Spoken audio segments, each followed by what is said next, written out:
얼굴 천지의 가면 뒤에 숨겨진 200억 추징금의 진실.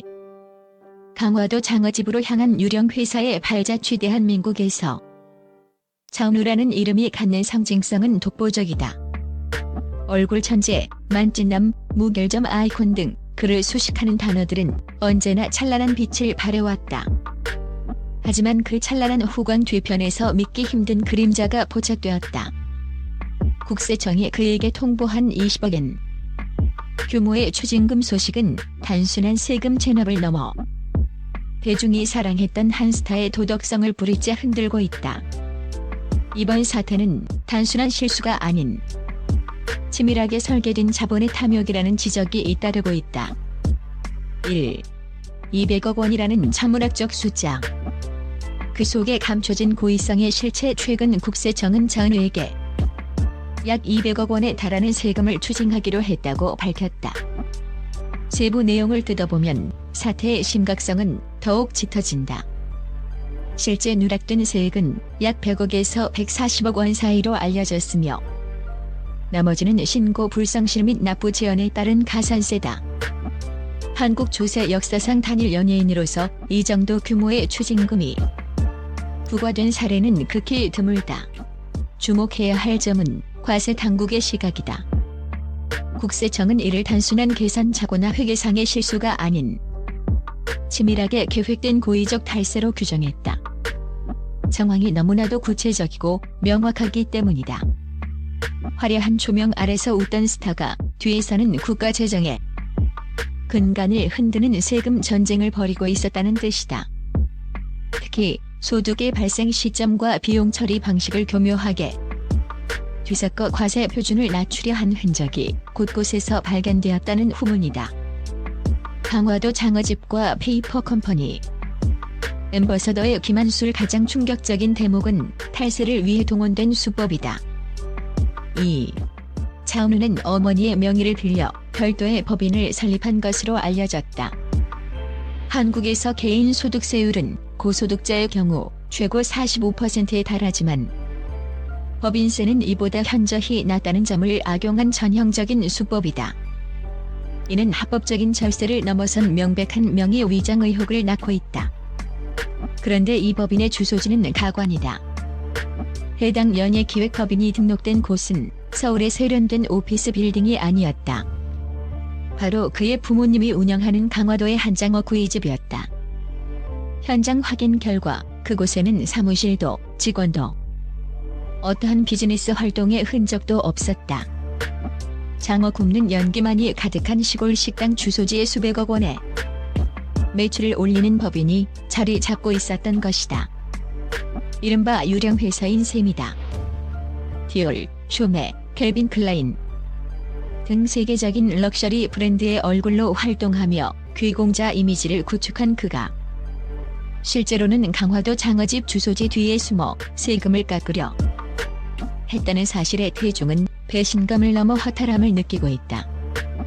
명품 수트를 입고 런웨이를 걷던 그의 발걸음이 사실은 탈세의 지름길을 향하고 있었던 것은 아닐까. 치밀한 은폐 작전의 정점. 그의 전략은 여기서 그치지 않았다. 감사 피하려 유한 회사로 전환. 3. 해당 업체는 기존의 주식회사 형태에서 유한 회사로 법인 격을 변경했다. 한국 법상 유한 회사는 매출 규모가 아무리 커도 외부 회계 감사를 받을 의무가 주식회사에 비해 현저히 적다. 이는 기업의 재무 상태를 투명하게 공개하지 않아도 된다는 법적 맹점을 이용한 것이다. 장부의 속사를 외부에 보여주지 않겠다는, 즉 깜깜이 경영을 통해 탈세의 흔적을 지우려 했다는 의혹이 짙어지는 대목이다. 매년 100억 원 이상의 광고 수익을 올리는 톱스타가 투명한 회계 대신 은폐를 선택했다는 사실은 그 자체로 치명적이다. 전문가들은 이러한 법인 형태 변경이 범죄 의도를 가지고 계획적으로 이루어졌을 가능성이 높다고 입을 모은다. 이는 단순한 절세를 넘어 사법체계를 조롱하는 행위로 비춰질 수 있다. 4.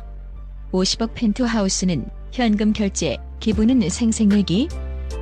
차은우의 재력은 이미 정평이 나 있다. 2021년 그는 서울 강남구 청담동의 초호화 펜트하우스를 대출 한 푼 없이 약 50억 원의 현금만으로 매입해 큰 화제를 모았다. 연간 광고 수익만 100억 원을 상회하는 그에게 50억 원은 그리 큰 돈이 아니었을지도 모른다. 하지만 이 호화로운 저택이 근저당 설정을 피하기 위해 혹은 자금 출처를 흐리기 위해 어떤 경로로 취득되었는지에 대해서도 다시금 의문이 제기되고 있다. 문제는 그 풍요의 출처와 사회적 환원이다. 2019년부터 현재까지 그가 공식적으로 기부한 금액은 약 1억 5천만 원 수준으로 파악된다. 일반인에게는 큰 금액일지 모르나 수백억 원의 수익을 올리고 수십억 원의 세금을 회피하려 한 의혹을 받는 인물의 행보치고는 지나치게 인색하다는 지적이 나온다. 국민의 의무인 납세는 피하면서 대중의 사랑으로 쌓은 분은 자신만의 성을 쌓는 데만 썼다는 비판이 뼈아픈 이유다. 50억 원짜리 집은 현금으로 사면서 국민의 세금은 10원 한 장 아끼려 한 그의 이중성은 대중의 공분을 사기에 충분하다. 대한민국 5대 로펌 태평양 등판 5. 법적기술자의 대리전 장르 측은 이번 사태에 대응하기 위해 대한민국 5대 로펌 중 하나인 태평양을 선임했다. 이곳은 국세청 고위직 출신과 전직 검찰 간부들이 대거 포진한 곳으로 법적 허점을 찾아내거나 과세 당국과의 협상력을 극대화하는 데 특화되어 있다. 거액의 수임료를 지불하며 최고의 방패를 세운 것이다. 하지만 이러한 대응 방식은 오히려 역풍을 불러일으키고 있다. 진정성 있는 사과와 반성 대신 법기술자들을 동원해 세금을 깎거나 처벌을 피하려는 모습이 유전무죄 무전유죄의 전형을 보여주는 듯하기 때문이다. 법적으로 문제가 없다는 주장이 나올 때마다 대중의 온도는 더욱 싸늘해지고 있다. 법적인 승패를 떠나 대중의 마음은 이미 돌아섰다. 얼굴 천재라는 찬사는 이제 탈세의 천재라는 조롱석인 꼬리표로 편질될 위기에 처했다. 연예계에 불어닥친 신뢰의 붕괴. 6. 누구를 믿어야 하나. 이번 사태는 차은우 개인의 파멸을 넘어 한국 연예계 전체에 심각한 경종을 울리고 있다. 깨끗하고 완벽한 이미지의 대명사였던 그가 이토록 조직적인 수법으로 세금을 회피했다는 사실은 광고주들은 계약 해지를 검토 중이며 팬들은 그가 출연한 작품들을 보이콧할 기세다. 다른 스타들에 대한 불신으로 번지고 있다. 과연 그가 쌓아온 바르고 깨끗한 젊은이의 이미지는 순수한 본 모습이었을까? 아니면 철저히 계산된 마케팅의 산물이었을까? 이번 사건으로 드러난 그의 민낯은 청담동 펜트하우스의 화려한 샹들리에보다 훨씬 어둡고 차가웠다. 업계 관계자들은 이미지 회복이 불가능한 수준이라며 고개를 내젓고 있다. 결론 왕관을 쓰려는 자. 그 무게를 견뎌라. 이번 사건은 단순히 한 연예인의 개인적 일탈을 넘어 한국 연예계의 고질적인 도덕적 해이를 단적으로 보여준다. 수백억 원의 수익을 올리면서도 부모님의 장어집을 유령 회사 주소지로 이용한 행태는 기만적이다. 이는 공정함을 중시하는 MZ세대에게 특히 큰 상처를 남겼다. 차은우는 현재 벼랑 끝에 서 있다. 태평양의 방패 뒤에 숨어 법적으로 살아남을 수는 있을지 모르나 그를 스타로 만들어준 대중의 신뢰는 이미 모래성처럼 무너져 내리고 있다.